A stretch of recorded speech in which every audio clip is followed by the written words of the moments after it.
মানে আপনি দেখেছেন যে সম্প্রতি একটা পত্রিকা খুবই গুরুত্ব দিয়ে একটা খবর প্রকাশ করেছে, যেটা শিরোনাম হচ্ছে পররাষ্ট্র মন্ত্রণালয়ে নিজের উপদেষ্টার পদায়ন চান বিরোধী দলীয় নেতা।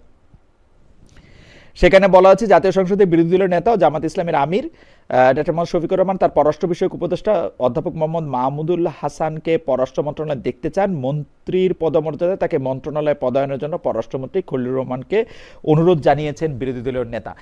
আমি আপনাদের অবস্থান একটু দেখেছি, কিন্তু আমাদের দর্শকদের উদ্দেশ্যে আপনি কি আবার একটু বলবেন যে আপনাদের এই অবস্থান কি আসলে ডক্টর শফিকুর রহমান জনাব খলিলুর রহমানকে অনুরোধ করেছেন কিনা মন্ত্রী পদমর্যাদায় তার বিশেষ সহকারীকে আসলে সেখানে পদায়ন করার? আমরা আমার আজকেই বোধহয় সেকেন্ড হাফে আমার নিজেরই একটা স্টেটমেন্ট এই বক্তব্যকে পরিষ্কার করার জন্য আমি দিয়েছি। আমাদের ভেরিফাইড পেজে গিয়েছে সবার, সেটা আপনিও দেখেছেন। এটা আমাদের আমিরে জামাত অর্থাৎ আমাদের বিরোধী দলীয় নেতা আর যিনি ফরেন অ্যাফেয়ার্স অ্যাডভাইজার ছিলেন, উনি ওনার পেশাগত দায়িত্ব পালনে এবং দেশের পররাষ্ট্র নীতির ব্যাপারে নানান দিক থেকে হেল্পফুল হতে পারে এটা মনে করে উনি অর্থাৎ অ্যাডভাইজার যিনি ছিলেন প্রফেসর মাহমুদুল হাসান, উনি বলেছিলেন যে যদি ফরেন মিনিস্ট্রিতে কোনোভাবে একটু পদায়নে কোনো একটা সুযোগ আমরা পাই তাহলে আমাদের দায় দায়িত্ব পালনে একটু সুবিধা হবে। তো আমিরে জামাত উনাকে একটা ডিকটেশন দিয়েছিলেন যে ঠিক আছে, এইভাবে যদি মনে করেন আপনার জন্য দায়িত্ব পালনের সুবিধা হয় তো আপনি একটা লেটার দিতে পারেন। কিন্তু সেই লেটারটা লিখতে গিয়ে উনি যে মন্ত্রীর পদমর্যাদার এই অংশটা কিন্তু আমিরে জামাত বলেননি। আমি আজকেও আমিরে জামাতের সাথে এই বিষয় নিয়ে কথা বলে ওনার কাছ থেকে আমি নিজেও পরিষ্কার হয়েছি।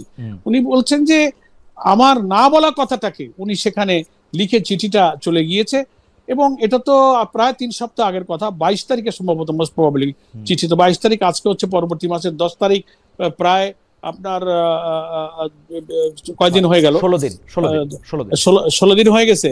তো এটা সাথে সাথে যখন আমিরে জামাত জানতে পেরেছেন যে উনি চিঠির মধ্যে এই মন্ত্রীর পদমর্যাদার প্রসঙ্গটা তুলেছেন, আমিরে জামাত অসন্তুষ্ট হয়েছেন এবং ওনাকে ওনার দায়িত্ব থেকে সাথে সাথে ডিসমিস করেছেন।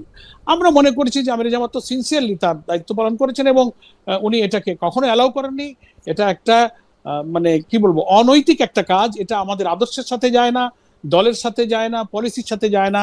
আমিরে জামাত সাথে সাথে অ্যাকশন নিয়েছেন। এটা আমাদের একটা আভ্যন্তরীণ বিষয় ছিল। পরে মিডিয়া বিষয়টা প্রকাশ করাতে এটার একটা ব্যাখ্যা এবং জবাব দেওয়ার প্রশ্ন আসছে, এই জন্য জিনিসটা একটু বিভ্রান্তি তৈরি করেছে। এই জন্য আমরা এটা খানিকটা স্টেটমেন্ট দিয়ে এটা আমরা পরিষ্কার করেছি। এটা একেবারেই একটা ভুল উনি করেছেন, যেটা জানা মাত্রই আমিরে জামাত দেরি না করে তার দায়িত্ব থেকে তাকে অব্যাহতি দিয়ে নতুন আমাদের ফরেন অ্যাফেয়ার্স অ্যাডভাইজার নিয়োগ করা হয়েছে, আমাদের ব্যারিস্টার আহমদ বিন কাসেম আরমান, মাননীয় জাতীয় সংসদ সদস্যকে। এইভাবেই আমরা মনে করি হতে পারে একটা মানুষ তার দৃষ্টিভঙ্গি, তার কথা বলতে গিয়ে, চিঠি লিখতে গিয়ে কখনো ভুল করেছেন। আমিরে জামাত অনেক ব্যস্ততার সাথে একটা ডিকটেশন দিয়েছেন, মনে করি সেইভাবে চিঠিটা হয়তো চলে গেছে। পরে যখন ওনার নলেজে আসছে যে না এটা তো আমি বলিনি, কেন উনি এটা দিলেন, দেন সাথে সাথে উনি ওনাকে ডিসমিস করেছেন। সেদিক থেকে আমরা মনে করছি এটা তো আর প্রায় 3 সপ্তাহ আগের কথা, হঠাৎ করে 2-1 দিনে এই জিনিসটা মিডিয়াতে আসাতেই কনফিউশনটা হয়েছে। আমরা এ ব্যাপারে আমাদের অফিসিয়াল বক্তব্য দিয়েছি। আমি মনে করি এখানে এই পর্যায়ে বিভ্রান্তিটা দূর হওয়া উচিত আর কি। এখন একটা কথা আসলে তো মানে বলে যে কথা একটা সুযোগ পেলে যাকে দেখতে নারী তার চলন বাঁকা, কথা তো একটা বলতেই হবে। এইভাবেই কথাবার্তা তো শুরু হয়, এই আর কি। রাজনীতি সবাই করে সুযোগ পেলে।